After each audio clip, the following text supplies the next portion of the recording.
Olá pessoal, tudo bem? Chegamos então no nosso primeiro capítulo deste livro, Evolução em Dois Mundos. Colocar alguns apontamentos e eu não quis fazê-lo sozinha, vamos juntos pensar. É interessante que o primeiro capítulo, a primeira parte deste livro, ela começa com fluido cósmico. Vejam que tema. Já começa numa situação que nos faz pensar. O que é o fluido cósmico? Aí no livro diz que é o plasma, o hausto do Criador, ou força nervosa de todo o sábio. Como definição, que nós estamos como se fôssemos peixes mergulhados neste fluido cósmico, neste hausto do Criador. Então, estamos todos juntos, conectados, envolvidos como se fosse nesse imenso oceano. Então, não há espaço vazio. É isso que ele deixa claro, né, Geraldo? É interessante mesmo, Gisele. Ele começa assim, plasma divino. Me deu a maior mão de obra descobrir o que significa plasma.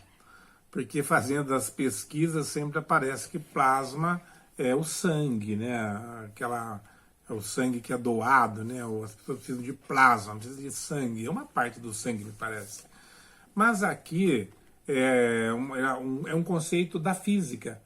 Então eu fiz uma pesquisa e descobri que plasma, olha só que interessante. Para quem assiste filmes de ficção científica, vai ter mais familiaridade, né? Especialmente Viagem nas Estrelas, volta e meia lá, as naves espaciais entram em combate, daí eles liberam o plasma, é uma coisa assim. Mas o que seria o plasma? Segundo a definição que nós descobrimos, plasma é o seguinte: quando se consegue aquecer o átomo a uma tal temperatura que os elétrons se libertam do núcleo do átomo, e então fica uma massa com núcleos de átomo e elétrons sem nenhum tipo de... que eles não estão presos mais, os elétrons estão à solta e os núcleos à solta.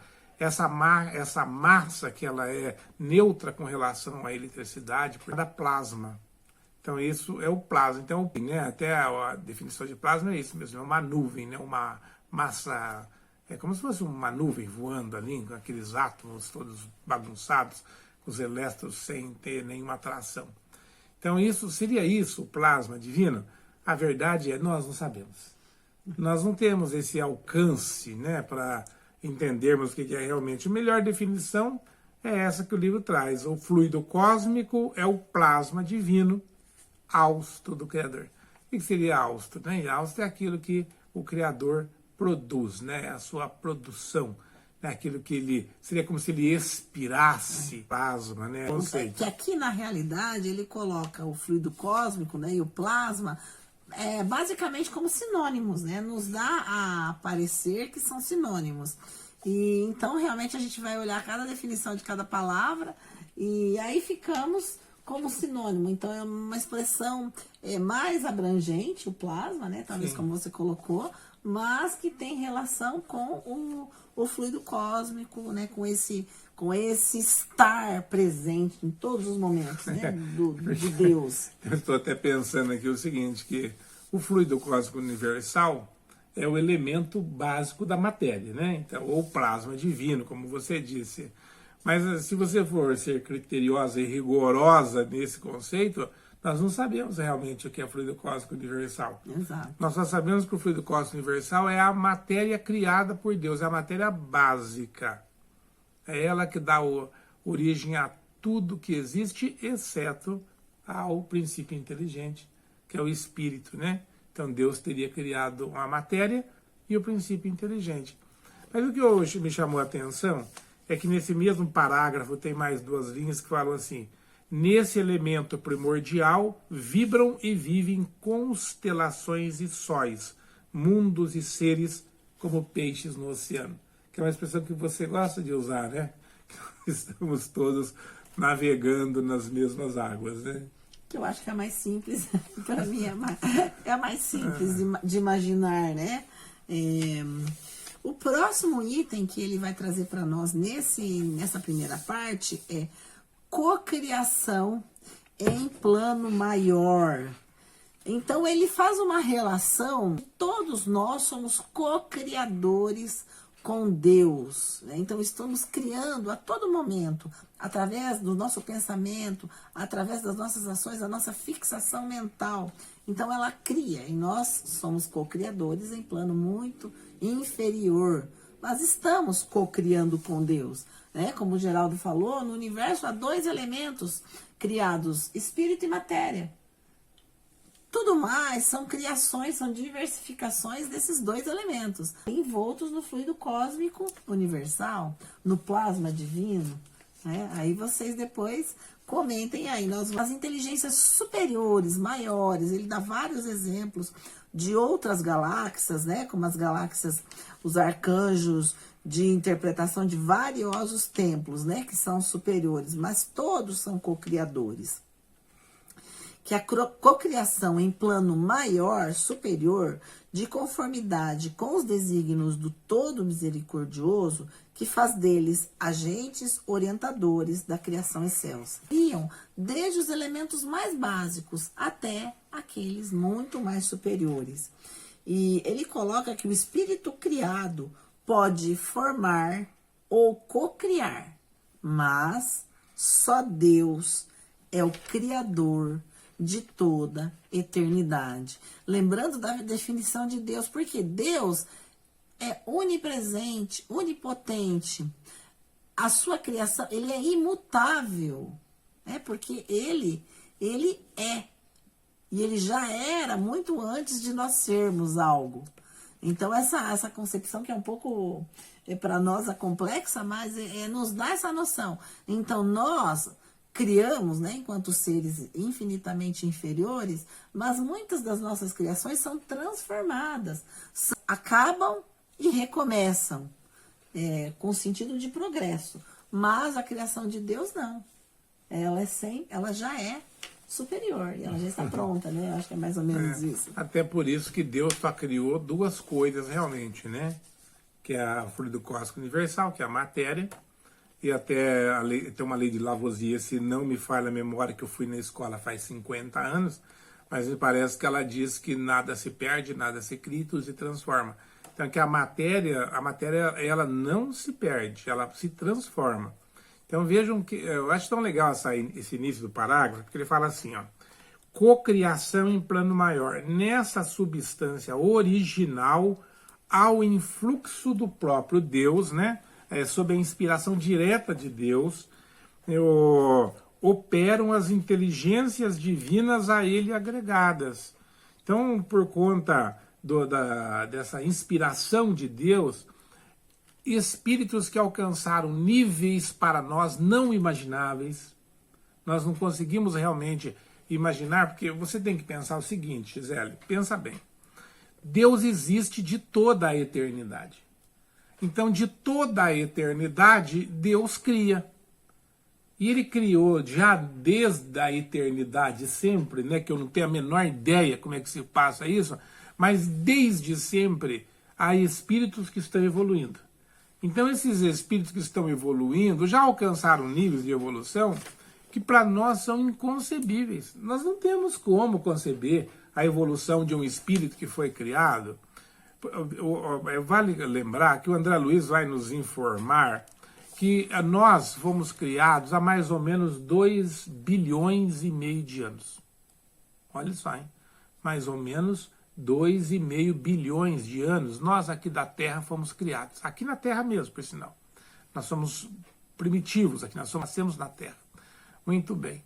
Vejam só, se nós temos 2,5 bilhões de anos e estamos nesse estágio, vamos imaginar um espírito que foi criado há 100 bilhões de anos. A Terra só existe há 5 bilhões de anos, né? Se diz que o nosso universo tem 14 bilhões de anos. Mas eu não estou discutindo com físico nenhum, tá? Não estou discutindo a lei da criação do universo, não estou discutindo isso, não é esse é o caso. Eu só estou falando, vamos tomar, por exemplo, um espírito que foi criado há 100 bilhões de anos. Porque o nosso universo provavelmente não é único. Provavelmente a teoria das bolhas é a teoria mais acertada, porque se Deus existe desde sempre, se nós acreditamos em Deus, o nosso universo é só mais um universo no contexto geral. E tem uma teoria que diz que o nosso universo, do mesmo jeito que ele se expande, um dia ele vai se encolher e se perder e vai voltar a ser um ponto.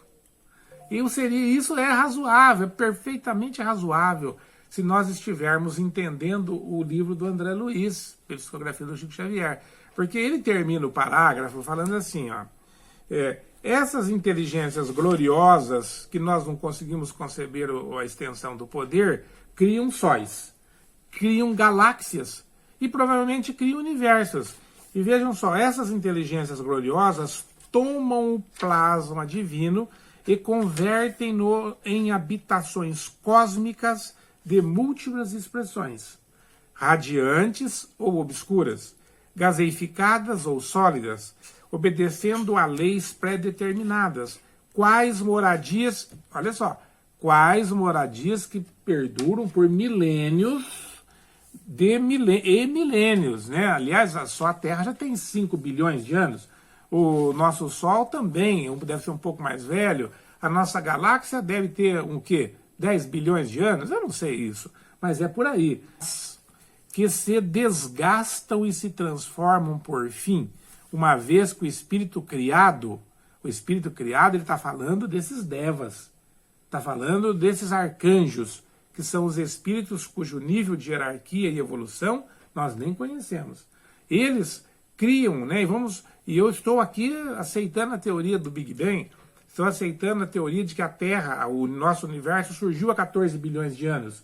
Mas eu estou me baseado aqui nessa obra do Chico Xavier, eu vou dizer o seguinte, ó, um desses devas, um desses espíritos superiores, um desses arcanjos, criou o nosso universo há 14 bilhões de anos.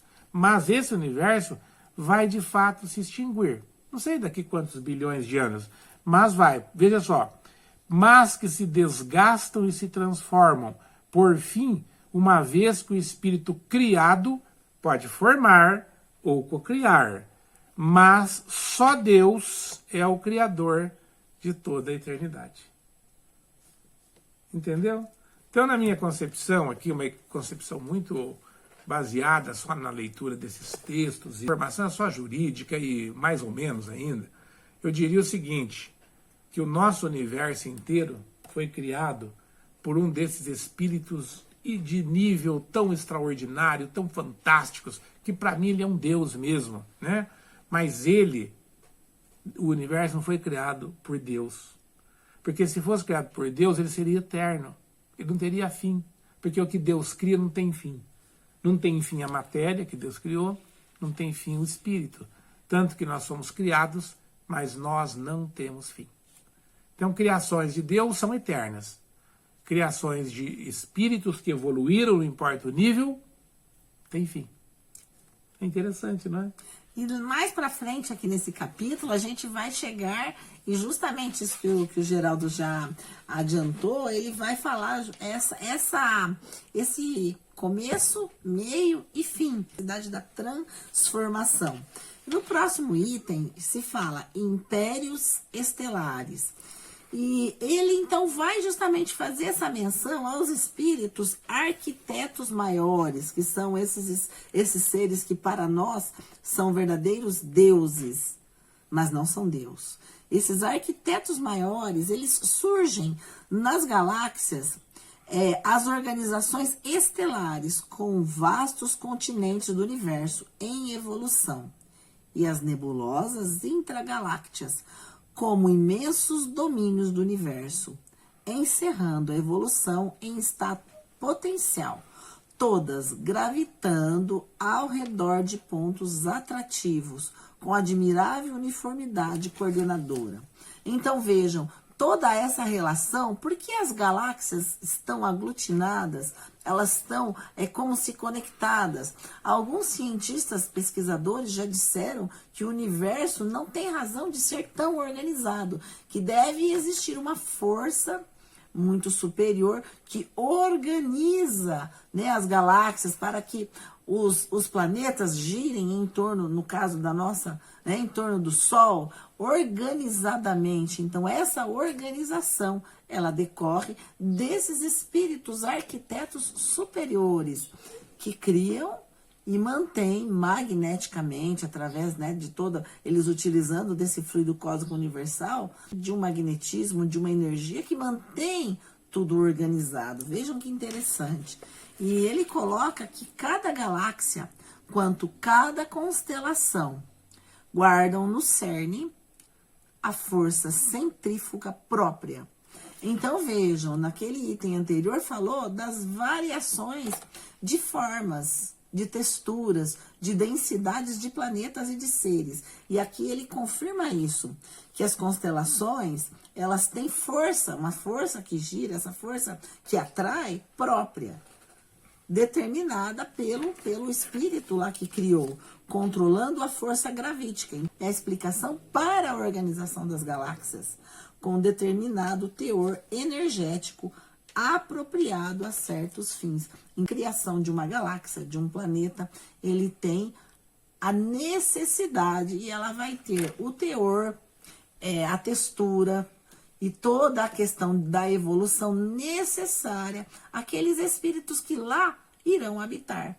Mas assim, não é uma coisa muito simples, né? A gente começa a imaginar assim, chega até a dar um nozinho na nossa mente, mas é isso que o livro está tentando dizer, né? Dessa engenharia celeste, né, Geraldo? Sim, claro. Ele fala muito claramente, né? E aí, no seio dessas formações assombrosas, que se estruturam interrelacionados, a matéria, o espaço e o tempo, a se renovarem constantes, oferecendo campos gigantescos ao progresso do espírito. Então, tudo isso que a gente vê, qual que é o objetivo? Né? Porque Deus cria e dá aos espíritos que ele criou o dever de criar, né? O poder de criar. Por quê? Para que os espíritos evoluam permanentemente. Daí nós tiramos uma lição muito interessante. Deus não tem medo de concorrência. Deus, ele quer que a gente cresça. Deus quer que a gente evolua. Deus não é egoísta, né? Deus não faz as coisas para ele aparecer. É soberanamente justo e bom. Justo e bom. Então ele revela de fato essa coisa maravilhosa de dar oportunidade. É uma lição para nós. Com certeza. Que nós precisamos agir assim também. Nas nossas vidas aqui, né, na Terra, até ele vai falar da criação no microcosmo, em microcosmo, que é a nossa criação enquanto humanos. A gente tem que pensar nisso, que tudo aquilo que a gente faz, nós temos que fazer pensando no nosso semelhante, fazendo com que o nosso irmão, o nosso semelhante, aquela pessoa que convive conosco, de perto ou de longe, ela tenha a oportunidade de evoluir também. Porque toda a obra divina é um campo de transformação e evolução. Né? Nós é que fazemos bagunça nesse processo, mas Deus quer que nós cresçamos e sejamos felizes. Esse é o objetivo. E todos, né, todos tenham oportunidade, porque às vezes há uma certa... e um vai estar na frente do outro. Não, juntos nós somos mais fortes, né? Eu acho que essa é a mensagem importante. E aí nós vamos passar para o outro item que se chama Nossa Galáxia. E no livro aqui ele coloca o seguinte, que há uma grande cidade perdida entre incontáveis grandes cidades de um país cuja extensão não conseguimos prever. Para que a gente consiga imaginar essa galáxia onde a gente vive, então é uma cidade. E ele coloca, são vários apartamentos, várias situações. E a comparação é que cada apartamento, cada casa seriam outras galáxias, em comparação ao nosso universo tão imenso, né? Tomando o Sol e os mundos, nossos vizinhos, como apartamentos de nosso edifício. Reconheceremos que em derredor repontam outros edifícios em todas as direções. pensar que a nossa galáxia é a única galáxia, né? Nós somos os únicos, não, é muito pequeno isso, é muito maior. O universo tem planetas, galáxias que nós nem conseguimos alcançar. Estão aí sobrevivendo em condições totalmente diversas das nossas, e os espíritos estão lá progredindo, que esse é o objetivo de Deus, né? Esse progresso. As galáxias hoje são contadas em bilhões, né? E ele traz aqui vários exemplos de outras galáxias que nós já conhecemos, mas temos outras que nós nem sequer conhecemos, porque nós contamos com uma barreira que nós vamos ver mais para frente, que é o tempo e a velocidade, essa distância para outros lugares, né? Nosso alcance ainda é pequeno. Podemos passar para o outro já? Acho que sim. Esse aqui, a grande moral desse capítulo aqui, na minha opinião, é que a nossa galáxia não é mais do que uma cidade que fica dentro de um país imenso, sim, onde tem muitas outras cidades que a gente nem faz ideia de onde ficam. Exatamente. Mas são em números extraordinários, em números estelares, né? São tão infinitos esses números, a gente não tem ideia de quantos são, né? Agora nós vamos falar sobre forças atômicas. Você quer? Agora, essa parte aqui seria muito bom que ela fosse comentada por um físico, né? E não por dois advogados. Mas nós vamos fazer aqui um esforço de interpretação e vocês vão nos perdoar aí nossos erros, e aqueles que têm conhecimento da matéria depois contribuam com seus comentários para esclarecer aqui a minha ignorância, né? Então está aqui o título: Forças Atômicas. Toda essa riqueza de plasmagem nas linhas da criação ergue-se à base de corpúsculos sob radiação da mente. Corpúsculos e irradiações que no estado atual dos nossos conhecimentos, vamos atentar que o André Luiz está falando isso, hein? E essa obra deve ter sido uma obra especial na carreira do André Luiz como escritor e repórter do mundo espiritual, porque ela traz tantos detalhes científicos e de nível tão profundo que eu acredito que ele tinha ali uma assessoria. Mas olha o que ele fala: toda essa riqueza de plasmagem, né, que é plasmar mundos, plasmar galáxias, plasmar o universo todo, plasmar seres viventes, tudo isso ergue-se à base de corpúsculos. Então a primeira pergunta que eu me fiz é: o que são corpúsculos? Né? E também sobre a irradiação da mente. Então o melhor entendimento que eu tenho é que esses corpúsculos são matéria, alguma forma da matéria primitiva, e a irradiação é a energia mental. Então os espíritos superiores, esses espíritos de altíssimo nível de evolução, eles irradiando o seu poder mental, aglutinam esses corpúsculos, não é? Que nós até falamos no começo que plasma seria para nós, né, na nossa concepção científica aqui, plasma é aquela massa que decorre de átomos que foram tão aquecidos que os elétrons escaparam do campo gravitacional do núcleo. Então, talvez seja uma coisa assim, eu não sei como estabelecer isso, mas essa partícula infinitamente pequena, que ela é básica da criação da matéria, ela é movimentada pelo poder da mente desses espíritos superiores. E o André Luiz vai explicar que ele não tem ideia também do que é isso, tá? Ele fala aqui na sequência, né?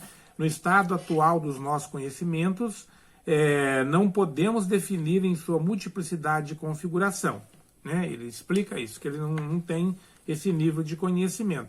Que, sob a orientação das inteligências superiores, congregam-se os átomos, ou seja, esses espíritos de alto nível, eles usando as suas forças mentais, eles comprimem esses átomos, essas partículas, em colmeias imensas, e sob a pressão espiritualmente dirigida de ondas eletromagnéticas, são reduzidas às áreas espaciais intratômicas.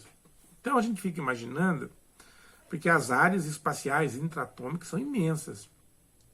Nós estamos considerando, claro, falando aqui, em nível atômico. A distância entre o elétron e o núcleo do átomo é muito grande. Se fala até que se tirasse todos os espaços vazios que tem na Terra, né, entre as moléculas, nesses espaços que separam os elétrons do núcleo dos átomos, a Terra seria do tamanho de uma bola de futebol, né, se fosse possível tirar todos os espaços. Então imagina que tamanho que seria, então, a distância entre esses núcleos e esses elétrons, pois que esses espíritos comprimem essa matéria aqui, tem todo um trabalho, um esforço de ondas eletromagnéticas para que esses átomos fossem diminuídos, sem perda de movimento, para que se transformem na massa nuclear adensada de que se esculpem os planetas. Então, um esforço inimaginável de que esses átomos são trabalhados para que eles formem as moléculas e as moléculas depois deem as características necessárias aos elementos que formam os planetas. Em cujo seio as mônadas, né, as mônadas celestes encontrarão adequado berço ao desenvolvimento. Ou seja, nesses mundos que são trabalhados por essas inteligências, ainda vão ser localizadas as mônadas celestes. Mônadas é o que é o inteligente, né? Perdão, o princípio inteligente, que vai evoluir, né, para que um dia se transforme numa planta, depois num animal, depois num homem, depois num anjo. Sim. E um dia chegará a nível tão evoluído que será capaz de construir um mundo por conta do processo evolutivo permanente, contínuo e inexorável. Interessante. Então vejam que agora o próximo tópico é luz e calor. A ideia, né, do André é transmitir para nós conhecimentos que nos dê a noção e da dificuldade de se perceber a criação dos mundos, dos planetas, das galáxias. E agora ele vai nos dizer luz e calor. E colocando, porque são elementos constituídos do universo das mais diversas formas e necessidades. Há mundos com mais iluminação, com menos iluminação. Nós podemos ler aí no livro, na obra de André Luiz, mundos espirituais que são totalmente escuros, outros mais claros. Então a luz e calor é elemento de todo o universo, seja o universo físico, seja o universo espiritual. Usou campos de desenvolvimento da alma.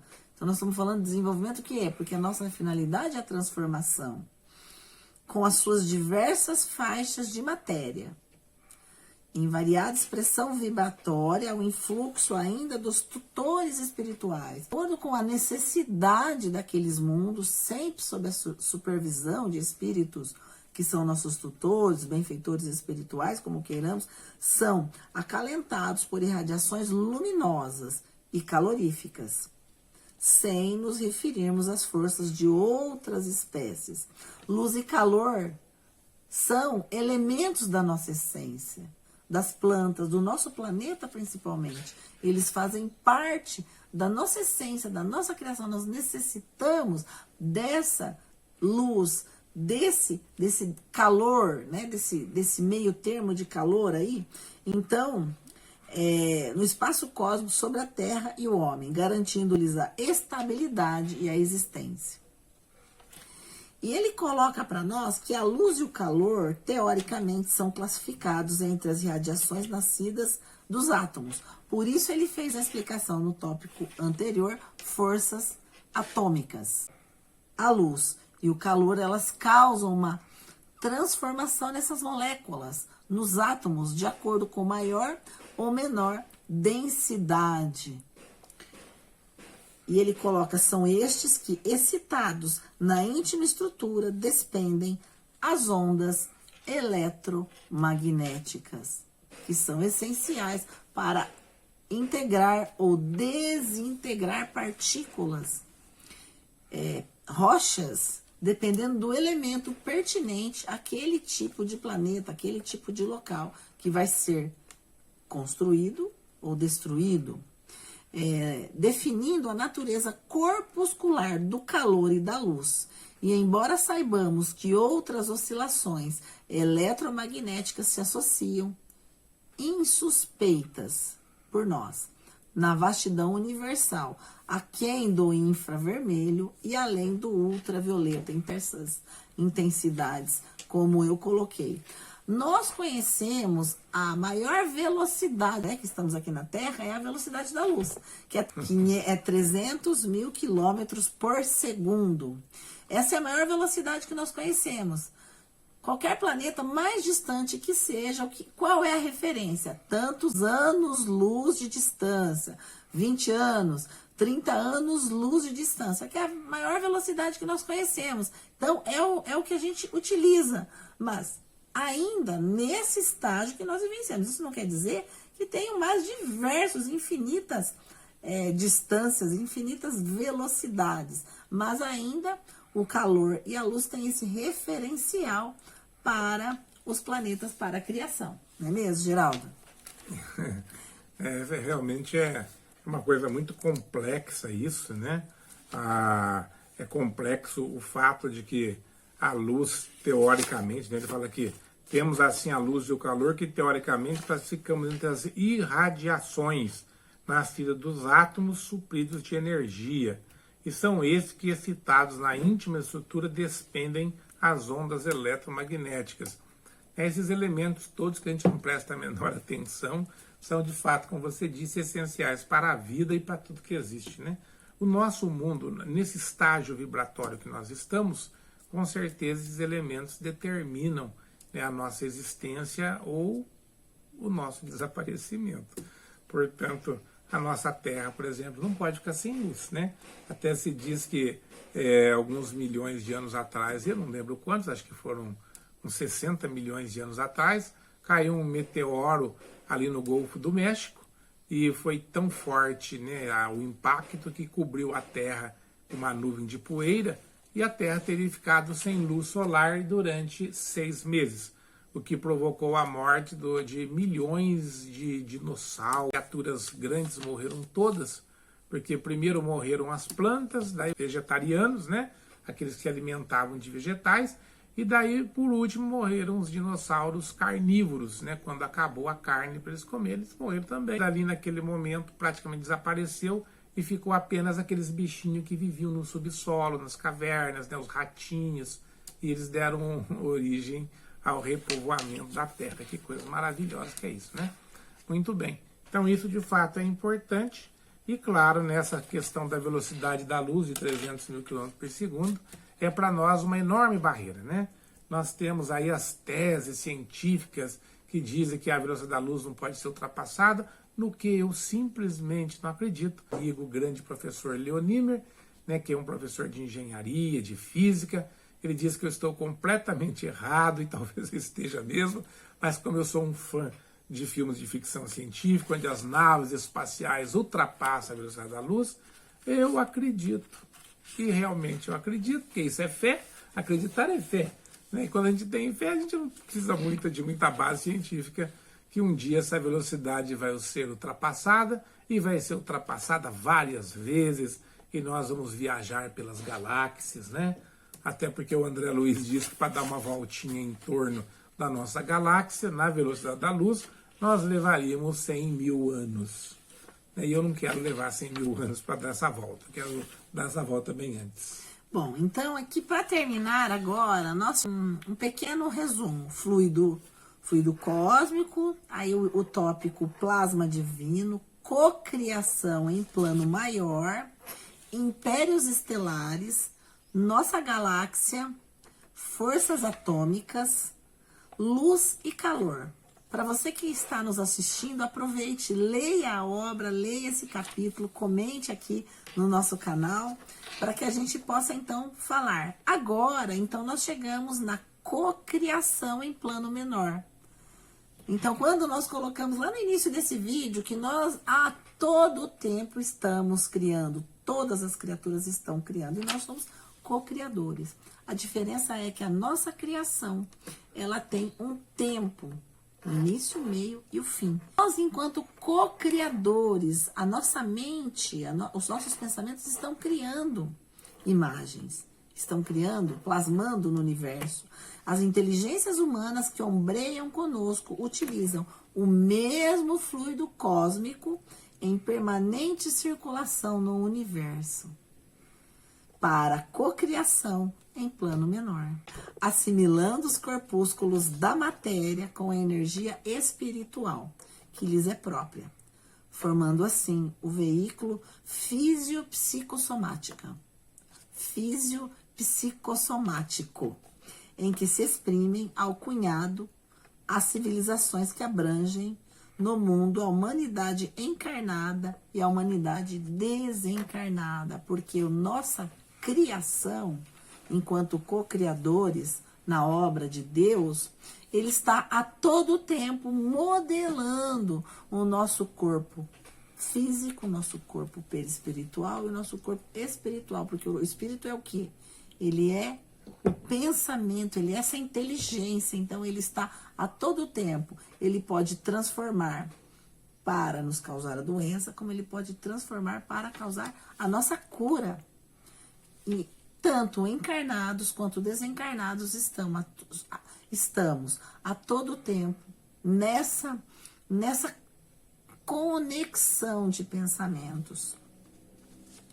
Dentro das mesmas bases, plasmam também os lugares entenebrecidos pela purgação infernal geradas pelas mentes desequilibradas. Então, se nós plasmamos mundos maravilhosos, plasmamos luz, plasmamos amor, nós também podemos plasmar universos infernais, escuros e tenebrosos.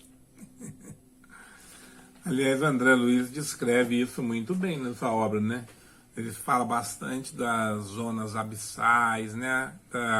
Das trevas, onde os espíritos sofredores, os espíritos que têm pensamentos maus, aqueles que não hesitam em prejudicar as pessoas, para onde eles vão habitar, tudo isso é criação mental, né? Sim. Então, eu acho muito interessante esse capítulo, porque o André Luiz mostra que não são só os espíritos de altíssima evolução que criam mentalmente, nós criamos, né? Então, o primeiro exemplo que ele dá é do nosso corpo perispiritual, né? Que é uma criação nossa. O André Luiz explica que à medida que o princípio vital surge, o princípio inteligente, surge, ele já começa a formatar em torno de si os elementos da atmosfera do mundo onde ele está existindo, para formar um dia o seu corpo perispiritual, porque esse corpo será o molde do corpo físico, né, o corpo humano.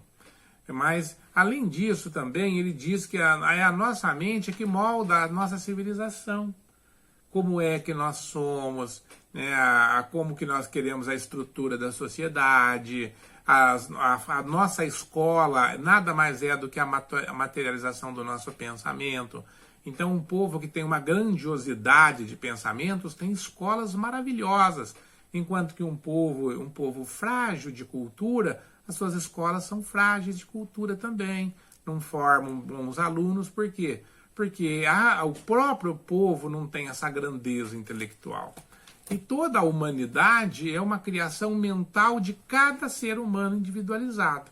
Então, cada um de nós participa da formação da civilização humana, cada um de nós. E nós nos agrupamos em países, né, em regiões, e em cada região, cada país, nós nos agrupamos segundo o nosso potencial de criação mental. Então eu gosto mais disso, me reúno com aquele que gosta mais disto, e assim vai e vão se separando, né? Os povos se separam pelos seus gostos e prazeres. E o André Luiz complementa, e quando ele desencarna, nós continuamos criando. Daí nós vamos para onde? Nós vamos para os mundos que a nossa mente vai criar lá. É um mundo maravilhoso, igual a descrição da cidade espiritual, nosso lar. Se a minha mente está vibrando e criando desse modo, eu vou para lá. Mas, se minha mente vibra e cria o prejuízo, a dor, a mágoa, eu vou parar lá na cidade estranha, que também é descrita no livro libertação. Libertação. Onde o André Luiz descreve para onde vão os espíritos que têm pensamentos dolorosos e pensamentos ruins, né? Então é sempre assim. Nós que criamos e determinamos e fazemos da nossa vida, do nosso mundo e da nossa existência um mundo melhor, algo melhor, porque o bem de todos é o seu eterno princípio, diz André Luiz. E ele termina com uma frasezinha que diz o seguinte: compete-nos, pois, anotar que o fluido cósmico ou plasma divino é a força em que todos vivemos, nos ângulos variados da natureza, motivo pelo qual já se afirmou, e com toda razão, que em Deus nos movemos e existimos. Bonito isso, né? Muito lindo. Então, tudo isso para explicar essa frase final. Então, que possamos ser co-criadores do bem, do amor, da bondade, de ações positivas. Fica a dica aí para você. Comente aqui no nosso canal e leia o livro. Leia o livro. E depois encaminhe as suas opiniões. Um abraço, até a próxima.